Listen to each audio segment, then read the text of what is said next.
Ya, Assalamualaikum warahmatullahi wabarakatuh. Nama saya Muhammad Fadila. NIM saya 415201200034. Oke, untuk video ini saya akan menjelaskan tentang pertemuan 8, yang dimana tugasnya membuat project toko UMB dengan Flutter. Jadi langsung aja, untuk project ini membuat dua folder. Yang pertama adalah folder model dan yang kedua adalah folder UI. Nah, untuk folder model ini terdapat login model. File pertama itu login model, file kedua itu adalah registrasi model, dan yang ketiga adalah produk model. Nah, untuk UI-nya itu terdapat 5 file. Yang pertama adalah login view, yang kedua adalah registrasi view, yang ketiga produk view list, yang kelima adalah produk detail view, dan selanjutnya adalah produk view, dan ada main dart-nya juga. Oke, yang pertama ini adalah login model. Jadi untuk login model ini,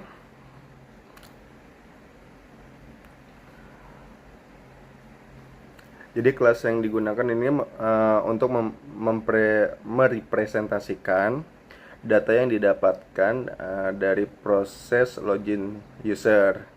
Jadi setiap properti di dalam kelas ini memiliki tipe data yang spesifik seperti integer untuk nomor, boolean untuk nilai benar atau salah, dan string untuk teks. Jadi di sini untuk kodenya tipe data integer, status boolean, terus tokennya string, user ID integer, dan user email adalah string tipe datanya. Jadi konstruktor yang disediakan memungkinkan kita untuk membuat objek login model dengan inisialisasi nilai-nilai properti tersebut. Singkatnya, kelas ini berfungsi sebagai wadah untuk menyimpan informasi penting terkait hasil proses login seperti kode status, token akses, ID pengguna, dan email pengguna. Lalu di bawahnya itu ada factory login model from JSON map string dynamic object. Oke, jadi ini adalah fungsi utama dari factory constructor. Ini adalah untuk mengubah data dalam format JSON menjadi sebuah objek login model gitu. Jadi aplikasi menerima data respon dari server atau dari server dalam bentuk JSON setelah proses login. Jadi data tersebut akan di-parse atau diubah menjadi sebuah map atau kamus di Dart.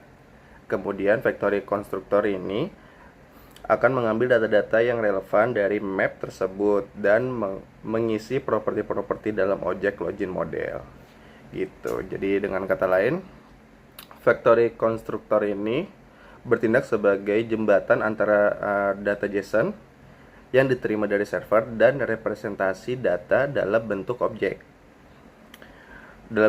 Dart yang dapat digunakan di dalam aplikasi seperti itu. Nah, lanjut. Ini adalah kelas produk model. Jadi ini nggak beda jauh sama login model tadi. Ya, kelas ini memiliki beberapa properti seperti ID, kode produk, nama produk, dan harga produk. Itu yang ID tipe data integer, kode produk dan nama produk string. Harga produknya ini kita bikin integer. Gitu. Jadi fungsi utama dari kelas ini adalah untuk menyimpan dan mengelola data produk secara terstruktur. Oke, next. Ini adalah registrasi model, sama seperti yang sebelumnya juga. Jadi model ini digunakan untuk merepresentasikan data hasil dari proses registrasi pengguna atau user. Kelas ini memiliki 3 properti utama, yaitu kode, status, data. Jadi kode itu tipe data integer, status boolean, dan data itu tipe datanya string. Gitu. Nah, status untuk jadi kode ini untuk menyimpan kode status. Nah, status untuk menunjukkan apakah registrasi berhasil atau gagal. Dan data yang biasanya berisi pesan atau tambahan atau informasi lainnya terkait proses registrasi. Nah, itu untuk modelnya. Kita lanjut ke folder UI yang terdapat view. Pertama ini adalah login view. Mari kita bahas login view. Jadi ini untuk awal-awal ini login view ini pertama adalah mengimpor library yang diperlukan. Jadi mendefinisikan sebuah, jadi itu import tuh, import library, package, ya, filter material, Dart, atau ke web. Nah, ini ada product view list dan registrasi view untuk mengambil package dari si Dart tersebut gitu.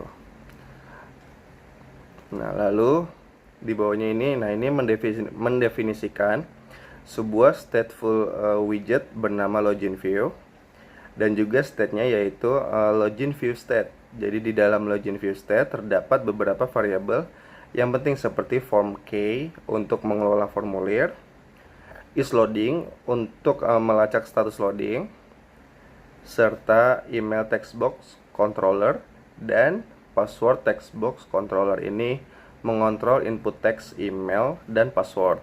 Dengan rangkaian ini kita dapat membangun tampilan login yang lengkap dengan menambahkan widget-widget seperti text field, elevated button, dan lainnya untuk memungkinkan pengguna memasukkan kredensial login mereka. Nah, terus ini ada override widget build context. Nah, ini return app bar. Nah, ini jadi untuk page ini memiliki judul login di bagian atas dan terdiri dari beberapa elemen utama yang disusun secara vertikal. Elemen-elemen ini dibungkus atau dirangkum dalam sebuah form untuk memudahkan dalam pengelolaan input pengguna dan validasi. Jadi elemen-elemen tersebut antara lain field untuk memasukkan email dan password, terus ada tombol login serta text link untuk menuju ke halaman registrasi. Jadi pengguna single child scroll view memungkinkan pengguna untuk scroll layar jika konten terlalu panjang untuk ditampilkan sekaligus. Sementara untuk padding, di sini terdapat padding juga untuk memberikan jarak antara elemen-elemen agar terlihat rapih, seperti itu sih. Lanjut ke bawahnya lagi, ini ada ini untuk membuat teks emailnya ya, tadi ya, yang widget email text field. Sampai ke bawahnya. Nah, saya lanjutin. Jadi setelah membuat, jadi itu ya, sebelumnya itu yang di atas ini adalah membangun struktur tampilan dasar. Nah, untuk yang ini nih, kode ini berfokus pada pembuatan elemen-elemen interaktif seperti field email, password, terus tombol login sama link registrasi. Jadi pertama ini email text field dan password text field. Nah, kedua fungsi ini membuat field untuk memasukkan email dan password. Jadi masing-masing field menggunakan text form field dengan pengaturan decoration untuk menampilkan label. Nah, keyboard type untuk mengatur jenis keyboard. Jadi email untuk email dan text untuk password. Jadi kayak otomatis biasanya di keyboard handphone seperti itu. Nah, controller untuk mengelola input pengguna dan validator. Dan validator untuk melakukan validasi sederhana. Nah, gitu. Dan lanjut, ini ada button login. Fungsi ini untuk membuat tombol login menggunakan elevated button. Ketika tombol ditekan atau on press, form akan divalidasi menggunakan form key current state validate. Nah, yang tadi ya. Jika validasi berhasil, pengguna akan diarahkan ke halaman produk view list menggunakan navigator push. Next, ini menu registrasi. Nah, fungsi ini membuat link menuju halaman registrasi. Link ini dibuat menggunakan inkwell yang akan direspon ketika disentuh atau on tap. Sama seperti tombol login, link ini menggunakan navigator push untuk membuka halaman registrasi view. Seperti itu. Nah, next ini adalah registrasi view. Nah, untuk di registrasi view ini, jadi pertama ini sama, jadi kita mengimport package. Jadi material Dart aja yang kita import. Di sini kita selanjutnya ini mendefinisikan sebuah stateful widget bernama registrasi view yang memungkinkan tampilan layar berubah-ubah. Misalnya ketika pengguna mengetikkan data di dalam registrasi view state, kita menyiapkan variabel-variabel yang akan digunakan untuk mengelola formulir registrasi seperti form key untuk memvalidasi formulir, isLoading untuk menunjukkan apakah proses registrasi sedang berlangsung, dan beberapa text editing controller untuk mengontrol input teks pada field nama, email, dan password dengan kerangka. Jadi dengan kerangka ini, dengan susunan ini, kita siap untuk membangun tampilan lengkap layar registrasi gitu, termasuk field untuk memasukkan data pengguna, tombol untuk mengirimkan data, dan fitur-fitur lain yang diperlukan dalam proses registrasi. Oke, next, override widget build context. Nah, ini ke bawah. Jadi untuk script ini menunjukkan kerangka dasar tampilan dari registrasi page atau layar registrasi. Jadi page ini memiliki judul registrasi di bagian atas dan berisi formulir untuk mengumpulkan data pengguna. Itu formulir ini terdapat dari beberapa field untuk memasukkan nama, email, password, dan konfirmasi password. Gitu. Semua elemen dalam formulir disusun secara vertikal dengan layar ini sama seperti login tadi ya. Pengguna single child scroll view. Nah, ini memungkinkan pengguna untuk nge-scroll layar gitu. Jadi ya jika konten terlalu panjang ya bisa ditampilkan sekaligus. Ya samalah kayak login tadi. Jadi dengan struktur ini pengguna dapat dengan mudah mengisi data registrasi mereka sebelum mengirimkan data tersebut untuk diproses lebih lanjut. Lalu di bawahnya ini, nah ini adalah membuat text box dari si nama. Jadi kode ini berfungsi untuk membuat sebuah kotak teks ya, text field yang digunakan untuk menginput nama pengguna pada formulir registrasi. Seperti itu. Jadi ketika pengguna mengetikkan nama pada kotak teks ini, inputannya akan disimpan dalam variabel nama textbox controller. Jadi selain itu, kode ini juga melakukan validasi terhadap input nama. Jika jumlah karakter yang dimasukkan kurang dari 3, maka akan muncul pesan error yang menginformasikan bahwa nama harus diisi minimal 3 karakter. Fitur validasi ini berguna untuk memastikan bahwa data yang dimasukkan oleh pengguna sudah sesuai dengan format yang diharapkan. Jadi seperti itu. Nah, lanjut, ini ada text email field, text box untuk email. Jadi dasarnya sama seperti nama. Jadi itu text field. Jadi kode ini menggunakan text field juga yang khusus digunakan untuk menginput alamat email pada formulir registrasi. Jadi selain berfungsi sebagai tempat untuk memasukkan email, kode ini juga dilengkapi dengan fitur validasi yang sangat kuat. Validasi ini akan memeriksa apakah format email yang dimasukkan oleh pengguna sudah benar atau tidak. Jika format email tidak sesuai, misalnya tanda tidak ada di tempat yang seharusnya, maka akan memunculkan pesan error. yang menginformasikan bahwa email tidak valid. Jadi seperti itu. Nah, lanjut di bawahnya ini adalah text box untuk password. Nah, ini digunakan biasa untuk kotak teks password ini digunakan untuk memasukkan password dengan fitur obscure text. Terus akan menyembunyikan teks yang diketik menjadi titik-titik sehingga password tidak terlihat oleh orang lain. Ya, apa ya? Tampilan input password pada umumnya lah aplikasi lain gitu. Lalu di sini ada kotak teks konfirmasi password. Nah, ini digunakan untuk mengkonfirmasi ulang password apakah yang telah dimasukkan. Mengkonfirmasi ulang password yang telah dimasukkan. Jadi validasi pada kotak teks ini akan memeriksa apakah passwordnya dikonfirmasi sama persis dengan password yang pertama kali dimasukkan.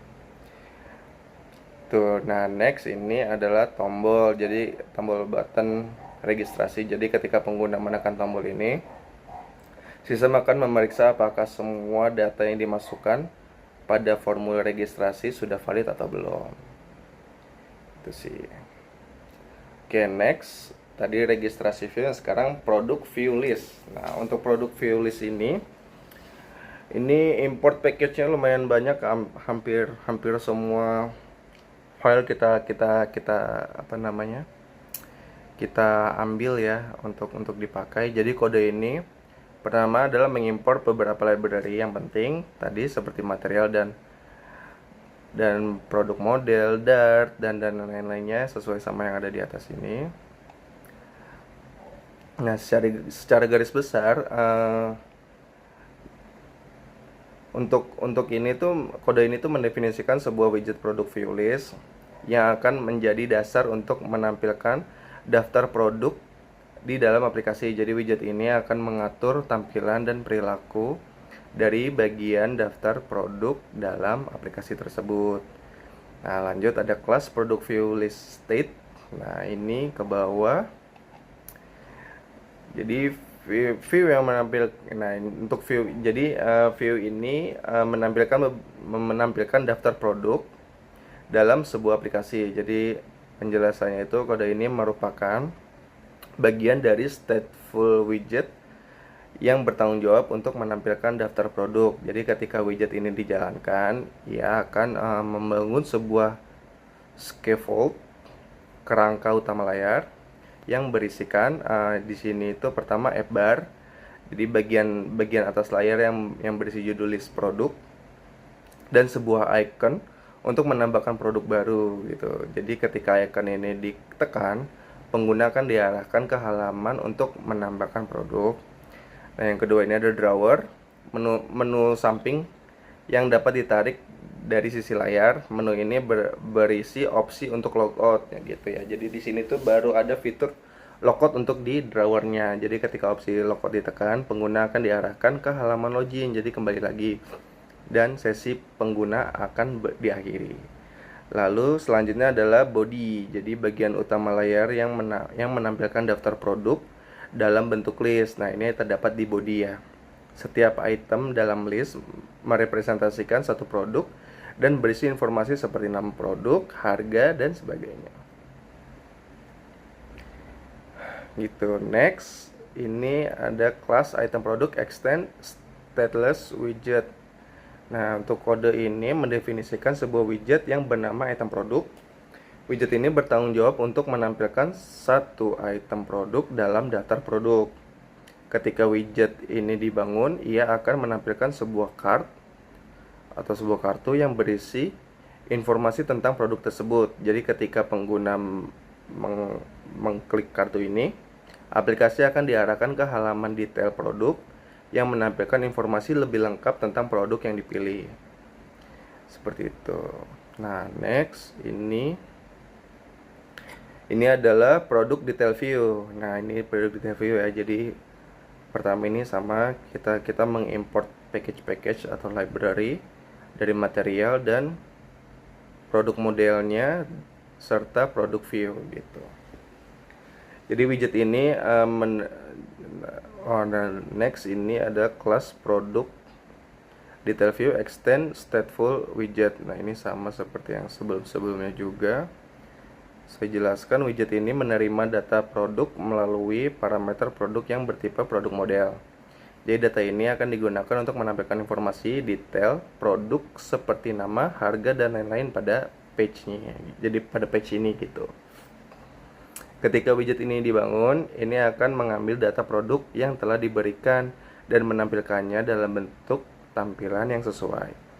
Jadi untuk penjelasan lebih rincinya, kita perlu melihat implementasi dari produk detail view state, yaitu bagian di mana tampilan detail produk sebenarnya dibangun. Jadi bagian ini akan menunjukkan bagaimana data produk ditampilkan dalam bentuk widget-widget UI seperti teks, image, dan sebagainya.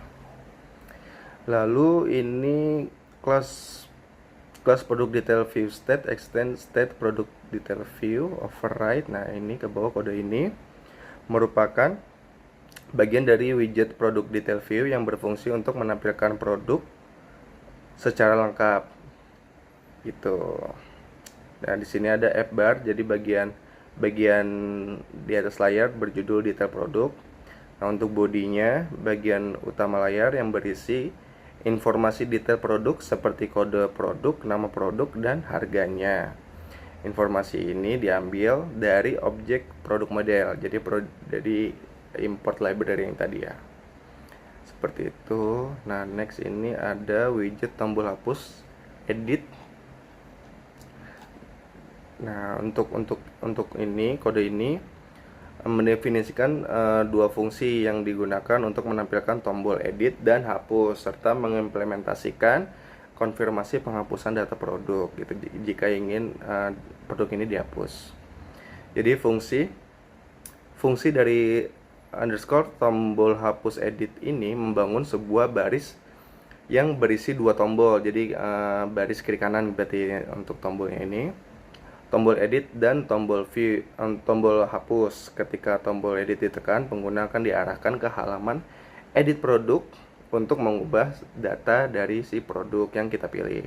Ketika tombol hapus ditekan, fungsi confirm hapus akan dipanggil. Jadi jika fungsi confirm hapus menampilkan sebuah dialog konfirmasi yang meminta pengguna untuk mengkonfirmasi ulang penghapusan data produk. Jika pengguna memilih ya, maka data produk akan dihapus. Jika memilih tidak, batal, ya dialog akan ditutup. Jadi seperti itu. Nah, next ini adalah file produk view ya, produk view.dart. Nah, ini mengimport package-nya itu material.dart sama produk modelnya aja. Jadi kode ini mendefinisikan sebuah widget yang bernama produk view. Widget ini merupakan blueprint atau cetak biru untuk sebuah halaman dalam aplikasi yang berfungsi untuk menampilkan atau mengelola data produk.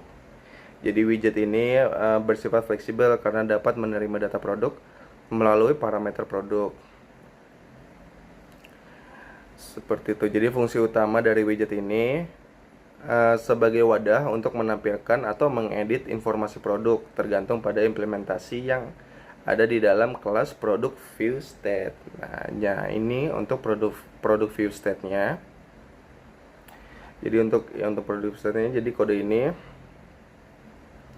jadi merupakan bagian dari widget produk view yang tadi saya lanjutkan, yang mengatur tampilan dan logika untuk menambahkan atau mengedit data produk. Jadi secara garis besar membedakan mode tambah dan edit. Nah, kode ini memeriksa apakah ada data produk yang dikirimkan melalui parameter widget produk. Jika ada, maka formulir akan diisikan dengan data produk tersebut, dan judul serta teks tombol akan berubah menjadi ubah produk. Jika tidak ada data produk, maka formulir akan kosong dan judul serta teks tombol akan tetap tambah produk. Gitu. Nah, next ini membuat formulir. Jadi kode ini membuat formulir yang berisi field untuk memasukkan kode produk, kode produk, nama produk, dan harga produk. Jadi form ini digunakan untuk mengumpulkan data yang akan disimpan atau diubah. Lalu ini mengatur state. Kode ini menggunakan stateful widget untuk mengelola state dari formulir seperti nilai yang dimasukkan pengguna dan status loading. Next ini menampilkan tampilan. Jadi kode ini membangun tampilan yang menampilkan formulir beserta tombol submit. Lalu next ini adalah membuat text box kode produk. Nah, ini untuk kode produk text field ke bawah nih, sama nih semua. Jadi kode ini mendefinisikan beberapa widget yang digunakan untuk membangun formulir, penambahan atau produk atau pengeditan produk. Jadi kode ini itu membuat 3 widget. Membuat 3 widget ya. Jadi untuk membuat 3 widget text form field. Jadi masing-masing untuk input kode produk, input nama produk, sama harga produk. Jadi setiap text form field dilengkapi dengan label jenis input dan validasi untuk memastikan pengguna memasukkan data yang valid.